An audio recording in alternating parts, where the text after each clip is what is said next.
So, how do you write a business letter? Today we're going to talk about what is a business letter, what kind of tone should a business letter have, what are the parts of a business letter, and how do you format a business letter, as well as how you print and sign a letter. When you write a business letter, the tone of the business letter, this is kind of like the feeling you get from the person writing the letter. It should be confident, courteous, and sincere. And here are some tips. First of all, this is a lot more formal document. That means you're not going to use contractions or use slang. It's going to be very professional, we would say. Now, typically, professional business letters are between you and someone not with your company or not directly affiliated with you. We've already learned business memos, and typically those are between people in the same company. So you want to have your letterhead and that sort of thing. So if you are writing a complaint letter or a letter to praise somebody, those are nice letters to write. Then these are going to be professional. Be very polite, be very respectful, and know who your audience is and who you're writing to when you send that letter. So let's look at the parts of the business letter. At the top, we have our date. And then we have our inside address. Now you're going to notice that right now we do not have the sender's address. That is because our sender's address is actually going to be on our letterhead. And we've already learned in a previous video how to create our letterhead. And so we've got this inside address. This is who you're sending it to. You've got your salutation. You notice you end with a colon, and that is a colon with two dots, not a semicolon. A semicolon has a little comma looking thing at the bottom, so it is a colon. And you have dear, and if you don't know this person, usually you would use their last name. If I use their first name, in this case in the South, sometimes we'll say first name, so this would be like a first name here. Then you just need to know, if you know that person, you might use their first name. If you don't, it's usually your last name. And then you have your paragraphs. You always want to end with some sort of closing or call to action that is positive, upbeat. And then you have your complimentary close, which ends with a comma, quadruple space, and then you have your name. Now when you sign, you're going to sign right here, and you're going to sign your full name, which I cannot do very well using this mouse, but you sign right there. And at the bottom, you're going to have what's called special notations. Now in this, I'm attaching a permission form, so that's going to go at the bottom. Sometimes people will say attachment, sometimes they'll say enclosure. So there are special notations that you'll see sometimes. Sometimes you'll see an attention line up above the address, and that will just appear kind of like this. So this person's name is Mr. Wild Cat. And sometimes you won't see attention, you'll just see their name and then the company name. It just depends on what you want to see. I don't see this a lot, but my reference material says sometimes you'll see a subject line. That'll be a double space below the salutation.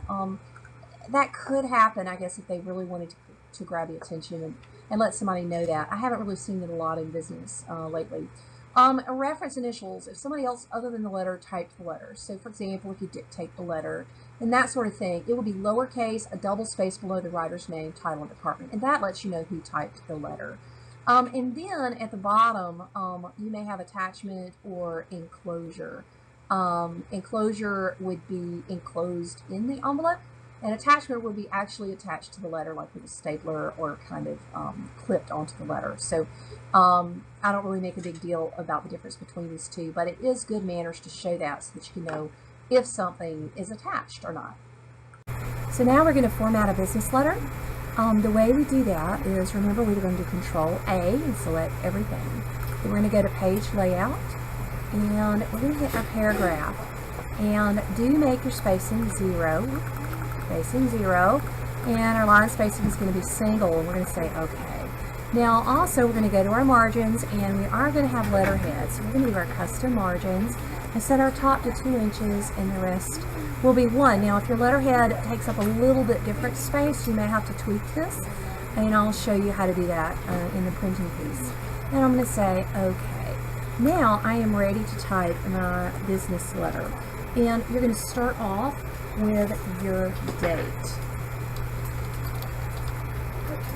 Now, one thing I've just noticed here is that I'm using just the default Calibri font, and a lot of people don't really like that font. So Times New Roman 12 is kind of the appropriate font for business letters.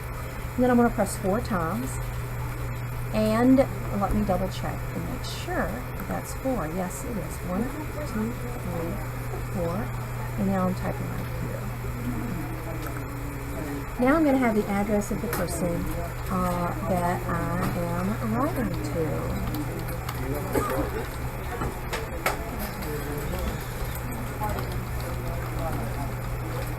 Okay, now in this case I'm not going to have an inside address like you would see because we do not have an inside address because it's going to be on our letterhead. And I'm going to go ahead and type the rest of this information. And remember, we space twice in between our paragraphs.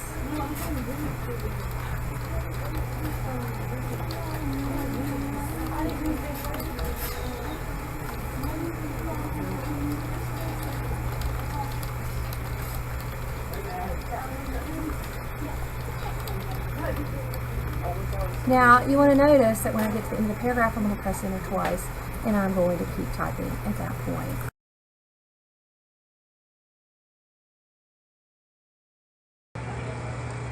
So how do you sign a business letter? It comes in between the complimentary close and signature line. Do sign a little bit more formally, or the name the person may use for you. So if this is a formal letter, I may sign it Victoria A. Davis and then sign it Vicki. There's multiple ways to sign it, but do think about who your audience is.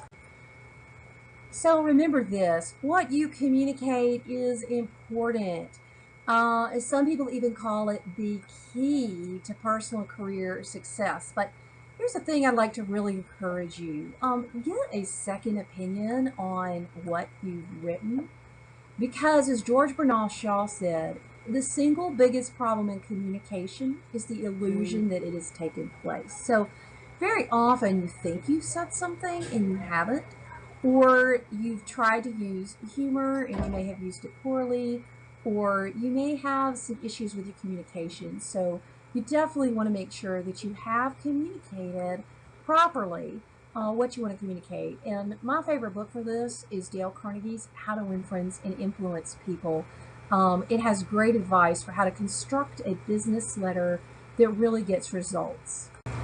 So what have we learned today? We've learned what a business letter is, the kind of tone a business letter should have, the parts of a business letter, how to format a business letter in Microsoft Word, how you print a business letter on letterhead, and how you sign a business letter.